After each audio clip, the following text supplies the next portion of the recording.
जिस क्षण महर्षि मार्कंडेय एक बालक के मुख में समा गए, उसी क्षण उन्होंने समझ लिया कि प्रलय वास्तव में अंत नहीं, बल्कि संगीत ईश्वर की लीला है। यह घटना श्रीमद् भागवत पुराण के 12 स्कंध में वर्णित है। कथा उस समय की है जब महाप्रलय आ चुका था।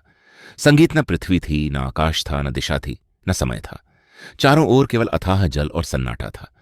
उस विनाश में भी एक आर्षि संगीत जीवित थे, महर्षि मार्कंडेय।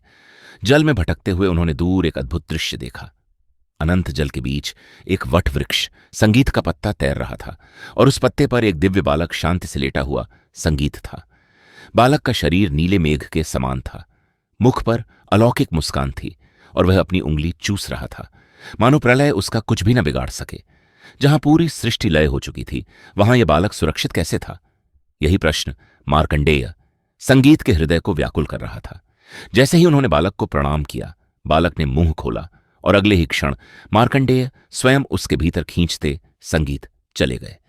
भीतर उन्होंने वही सृष्टि देखी जो बाहर नष्ट हो संगीत चुकी थी। सूर्य, चंद्र, लोक पर्वत, समुद्र और काल। भय और विस्मय से उनका अस्तित्व कांप उठा।